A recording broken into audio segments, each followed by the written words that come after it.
Okay, well, we've heard a lot about the benefits that data and artificial intelligence, machine learning are going to bring.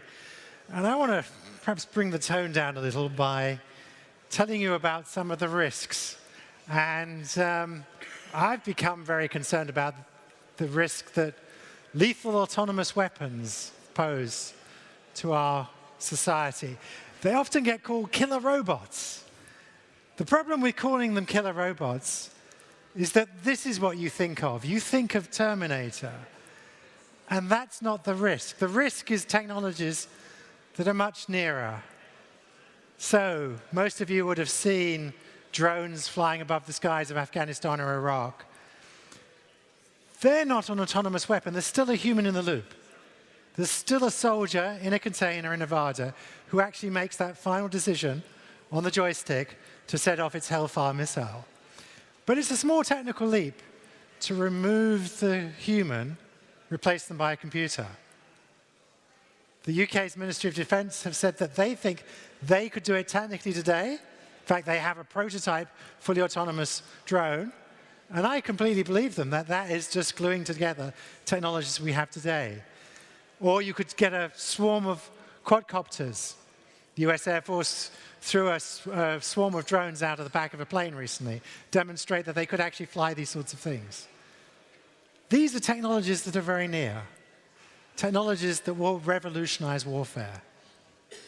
I was sufficiently worried about this. 2 years ago, I helped put together a letter, an open letter that we wrote to the United Nations that was signed by thousands of my colleagues, people like myself, AI researchers, some of the leading researchers. It was signed by Elon Musk, which got a bit of media attention, Steve Wozniak, the co-founder of Apple, and Stephen Hawking, the famous physicist. But what was more important wasn't that those famous people, those well-known people signed it, but it was all my colleagues, the president of the Association for the Advancement of AI, all of the leading AI researchers and roboticists that I could think of signed that letter. When we released the letter, it had 1,000 signatures on it. Today, it has over 20,000 signatures. And it did have a suitable impact. It made headlines around the world. And things have slowly moved on, but not fast enough. And I was sufficiently worried again in August this year that I wanted to demonstrate that it wasn't just researchers like myself, but also industry that was involved and concerned about this issue. So I got over 100 founders of AI and robotics companies to sign another letter. I'm the Sydney professor in this title. Elon Musk is a founder of OpenAI, but Demis Hassabis is the founder of, and Mustafa Suleyman, the co-founders of DeepMind, founders of many of the leading robotics companies, ClearPath Robotics, Blue Ocean Robotics. Many of the leading AI and robotics companies signed that letter that you may have heard about in August this year, calling upon the United Nations not to dally on this issue, to take action on this issue. We warned 2 years ago, in 2015, in that letter, that there would be an arms race. And you can see the beginnings of that arms race. This is a picture of the robot lineup from Boston Dynamics. It used to be a Google Alphabet company. Google got so upset by the optics of the machines that they're building. Just go to YouTube and look at Atlas, the big guy on the right-hand side, walking through snow, being pushed over.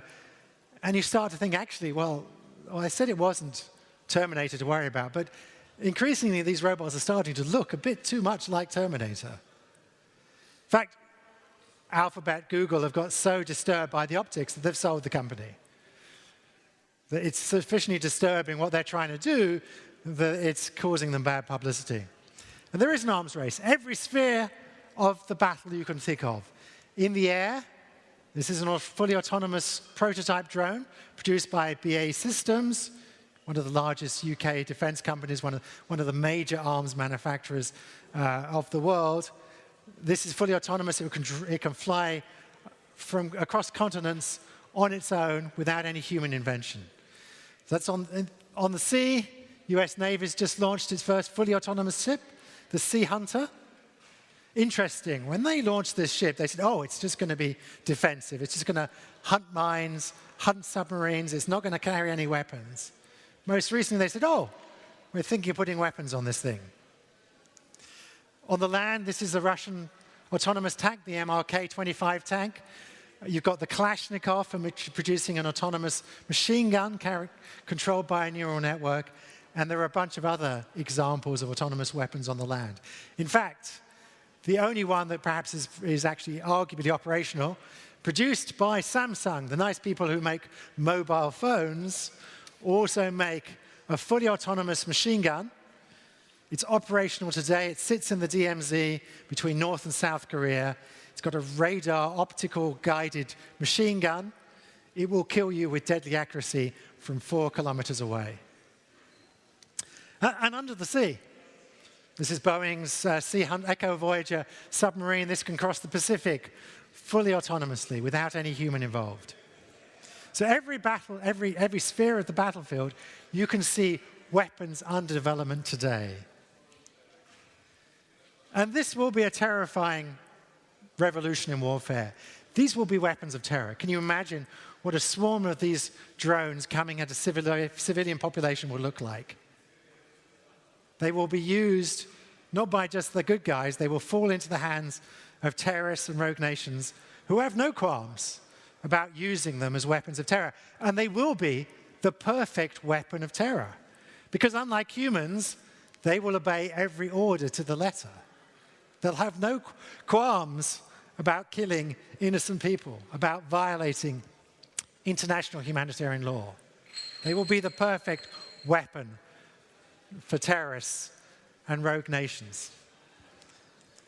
There'll also be weapons of mass destruction. I think this is one of the strongest arguments why we need to consider regulating autonomous weapons. Previously, if you wanted to do harm, you had to persuade an army of people to do your evil. You had to equip that army, you had to pay that army, you had to evacuate them when they got injured from the battlefield. You won't need any of that now. You'll need one programmer. One programmer can control 1,000 of these or 10,000 of these. That gives you a weapon of mass destruction. It will be a step change. It has been called, and rightly so, the third revolution in warfare. The first revolution was the invention of gunpowder by the Chinese. The second revolution was the invention of nuclear bombs. Both were step changes in the speed, efficiency with which you can kill the other side. This will be another step change in the speed and efficiency with which you can kill the other side. These will be weapons that will fight 24/7. They'll have lightning reflexes. They'll be faster than any human. They'll never need to rest. They'll never be tired. They'll never suffer trauma. These will be the perfect weapons to fight. And something that most people don't realize is that they will be terribly destabilized. We live in a particularly unstable world as it is at the moment. What with North Korea and everything else going on in the United States with Trump. We don't need to inject another element into that equation that will destabilize the world further. But these will be terribly destabilizing. Previously, if you wanted to be a superpower, you had to equip a large army. You had to be able to buy very expensive toys. That will no longer be true. You'll just need a modest-sized bank balance to buy yourself 1,000 of these weapons. You won't need an army. You won't need any of these things anymore. It won't be just the United States and the Soviet Union and China that will be superpowers.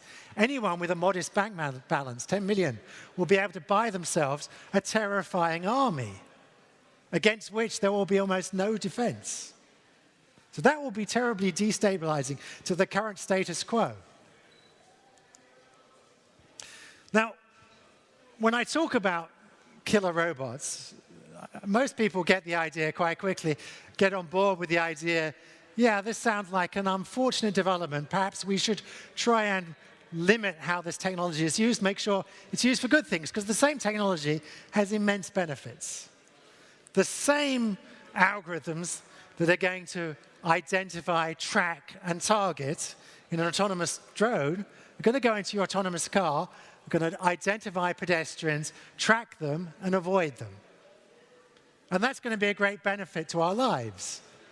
Thousands of people will die in Germany in the next year in road traffic accidents caused by the idiot driving the car. So the sooner we can get the idiot out, replace them by a much more reliable computer, the safer our roads are going to be. And it's those same algorithms that are going to be misused in autonomous weapons to track and target people. But if you do get some pushback from some quarters by some people as to why we wouldn't potentially want to make sure that we don't end up with killer robots. And I want to go through the 5 most common objections to the idea that killer robots will be a bad thing. The first objection is that robots will be more efficient. Well, actually, I thought that's why we should be banning them. But it's true, they will be terrifyingly efficient. But to begin with, they won't be terribly effective. When the drone papers were leaked out of the Pentagon last November, it was revealed that 9 out of 10 of the people being targeted, being killed by drone strikes today were not the intended target. That's why you've still got a human in the loop with great situational awareness. And I can assure you that if you told me to try and build a fully autonomous drone, my target would be to make 9 out of 10 mistakes. We would be making more than 9 out of 10 mistakes to begin with. The battlefield is the last place you want to put a robot. There's a good reason that robots turned up in factories, because that's a very controlled environment. We can control everything that's there. We can put the robot in a cage to make sure it doesn't hurt people. You don't want to put a robot. If you ask a roboticist, where's the last place to put a robot? It's in the confusion, the uncertainty of the battlefield. So to begin with, they'll be making many, many more mistakes. Eventually, in 40 or 50 years' time, of course, they'll be better than humans. There'll be fewer mistakes. But then, as I said, there'll be terrifying weapons, against which no human would be able to defend themselves. So the second reason that people put up about why you would want killer robots is actually, I think, the most interesting argument put up for them, which is that they'll be more ethical. That warfare is a terrible thing. Terrible atrocities get committed in the course of war. Not surprising. I mean, war is a terrible, terrifying activity. And in the course of battle, terrible actions that violate international humanitarian law take place. Well, if we can have robots fight war, then none of that will happen. Because robots will follow precise instructions, and so we can program them not to violate international humanitarian law, not to commit atrocities, not to commit rape and all the other terrible things that happen in warfare. Now, there are 2 fundamental problems with this argument. One is that we don't know how to do that. We don't know how to build ethical robots today. And certainly the military, as you saw with some of those pictures, will be fielding robots in the very near future. So we don't know how to do that. We will work out eventually how to build ethical robots. In 10, 20 or something more years, we'll work out how to do that because we'll need to do that for our autonomous cars. Our autonomous cars will have to make ethical decisions, life or death decisions. So eventually we will work out how to build ethical robots, but not the ones that will be fielded today. And then the second problem is that even if we can work out, and I'm sure we will, we'll work out how to build ethical robots that could, for example, follow international humanitarian law. We don't know how to build robots, machines, computers that can't be hacked. And so any ethical safeguards that we build in will be removed. There are plenty of bad actors out there who will have no qualms about switching off any ethical safeguards or hacking any of our own robots to behave unethically. So we'll still end up in that very undesirable place with robots doing things that are entirely unethical. Okay, that's the second argument. The third argument, well, we can just get humans out of the battlefield. We can replace our humans by robots. That's a good thing. Fewer people are going to die. That's a very naive idea of warfare. There isn't some special part of the world called the battlefield, a sign. Battles over here, please, where the robots can just fight. If warfare was like that, we wouldn't have to fight. We could decide it by a game of chess or a game of tiddlywinks. But the people we're fighting are not people who are going to sign up to those sorts of rules. In the asymmetric world warfare that we fight today, it's terrorists and rogue states who are going to have no qualms about turning those robots on us, on our civilian populations. It's not going to be robots against robots. We're going to be facing the consequences of these robots being made to fight wars. Okay, that's the third objection. The fourth objection is, well, it's all very good, but these technologies already exist. I already mentioned the Samsung Sentry robot. There's other primitive examples you might point on, things like the Phalanx anti-missile system, entirely autonomous system. That's a defensive weapon, though. Now, there's two problems with this argument. That the weapons that do exist are ones that typically are defensive, and I'm perfectly on board with the idea of protecting people's life with defensive systems. It's just defensive weapon systems that I'm against. And the second is that, well, actually, you can ban technologies that exist. In fact, every ban that's ever been put in place except one was a technology that existed. Chemical weapons existed when we banned them. Biological weapons existed when we banned them. Anti-personnel mines existed when we banned them. Cluster munitions existed when we banned them. So you can ban a technology that exists. Only one weapon, the blinding laser, was not in the battlefield when it was banned. Hopefully, we could do the same here. But even if the technology exists, you can still ban it. And then the final objection is that bans don't work. It's naive to think that this is a technology that we could actually ban. And I don't understand this objection, because history completely contradicts this. The world is a safer place because of the chemical weapon ban. Chemical weapons get used much less than they would if we didn't have a chemical weapon ban. Biological weapons similarly. And chemical weapons is a good example, because we didn't ban chemistry. We're not going to ban AI. We're not going to ban autonomous systems. That will continue to exist. The technology will exist, whatever we do. But it became morally repugnant to use chemical weapons. And that's enough to stop arms companies selling them, which certainly limits their availability. Any technology that is produced by an arms company is easily available and will fall into the wrong hands. So by banning the technology, it will mean that arms companies don't sell it, don't make it easily available, don't make it so that terrorists can get their hands on it. Unfortunately, terrorists seem to be rather limited in their technical capabilities. And by making it morally repugnant, that means occasionally chemical weapons do get used. It's true, in Syria, every now and again, chemical weapons do sadly get used. But there's condemnation, headlines around the world. There's resolutions on the floor of the UN. There's a threat of a distant court in The Hague. That is enough, it seems, to limit their widespread use and has made the world a better place. And that's what we can hope for here, that we decide as a society that it's morally unacceptable to give machines the right to decide who lives and who dies. I'm pleased to say the UN did listen to that letter we wrote 2 years ago. In fact, this week, just now, the UN in Geneva is discussing this very issue. I was there on Monday, calling upon the diplomats again to say that this is a moral line we shouldn't cross. They've begun formal discussions. It's called a group of governmental experts at the main disarmament conference that's happening right now here in Geneva. They're moving slowly. The UN moves slowly. And we don't have long.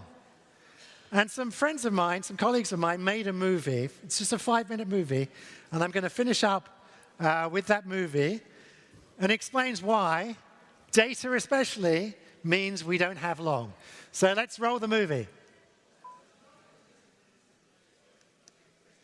Okay, that should make you think. Should make you think about what we could do in the very near future if we're not careful. If we don't come together as a society and say that machines shouldn't be given the decisions who lives and who dies.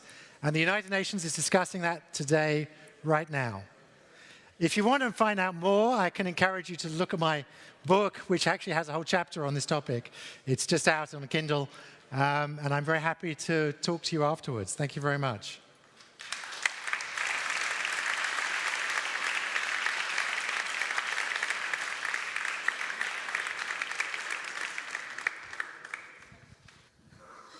Are there any questions? Oh, there you go. Do you guys have...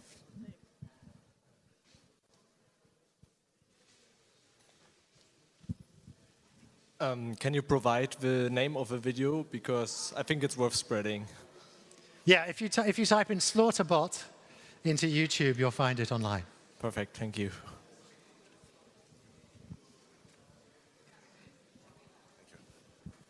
Thank you very much. I think last week there was another talk on AI from Jürgen Schmidhuber, and he said in the future he thinks that AI is actually not going to be interested in fighting humanity because the only thing AI will care about is other AI. How do you think about that statement in general?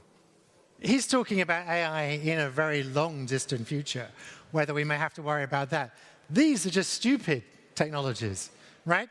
There's nothing in here today, in that video, which doesn't, in some sense, already exist today in perhaps a less miniaturized form. Your smartphone, you go out and buy a high-end smartphone today, it's got the face recognition software that was built into those drones. We've got little drones that will fly around like that. We could put 3 grams of high explosive in a drone like that.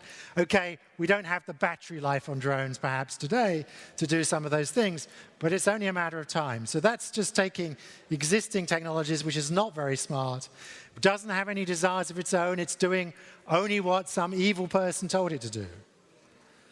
But that's the problem with technology. Most of the problems that we have with AI today is it's stupid AI, and it's being applied without much thought and without much concern about the ethics of what we're doing. Longer term, we're going to have to worry about these issues when AI becomes smarter than us and whether it's going to be worried about. But that's so far away, and there are so many more pressing problems. This, climate change, the financial crisis, increasing inequality in our society. There's a whole stack of things that are going to destroy us first. And this is one of them.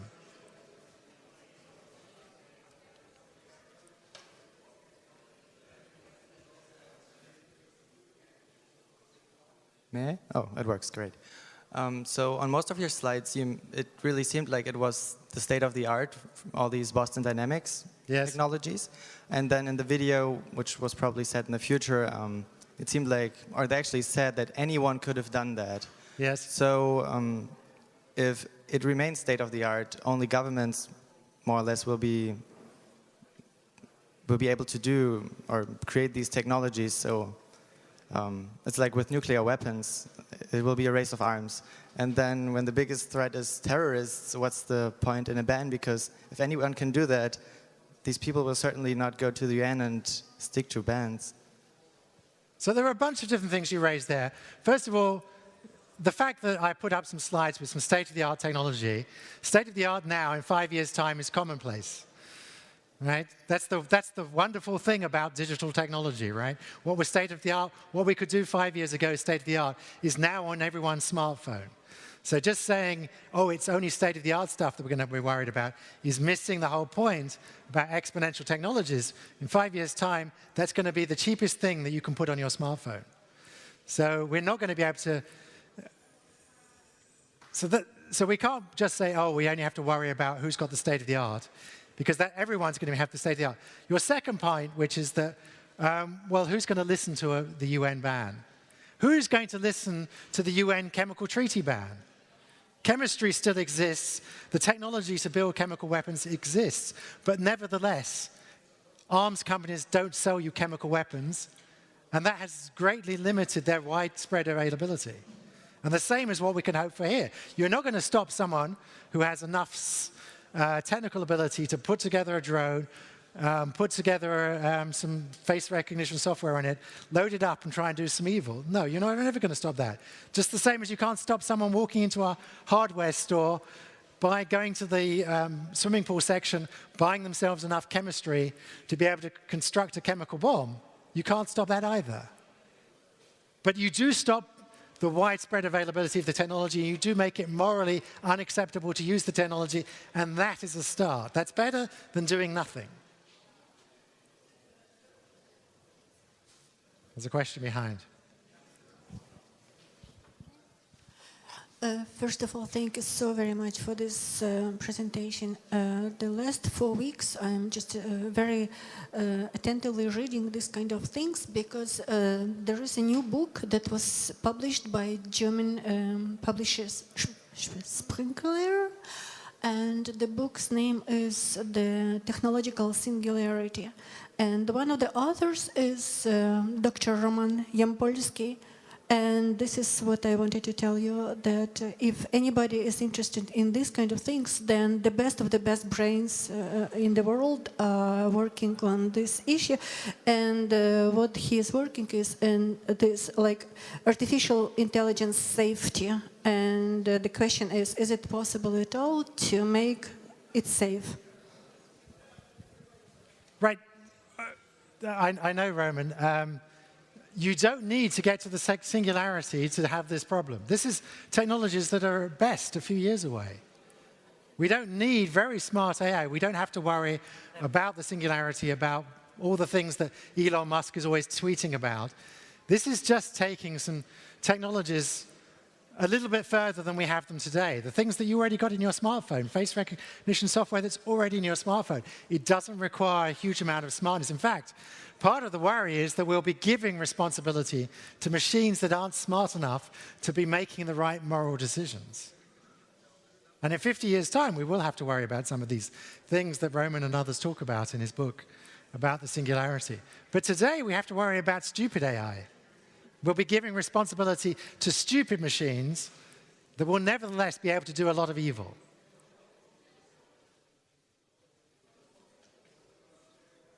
I'm sorry. Oh, I'm really sorry, but I think we have to wrap this up. So, Toby, would you be available maybe afterwards? I don't know if we have even time for afterwards. We're running an hour and a half late, so we're quite tight on schedule, but it was a very, very interesting talk. Thank you so much. And perhaps you can take it forward with the rest of the people who have questions just after the session. Again, thank you. Please, a round of applause.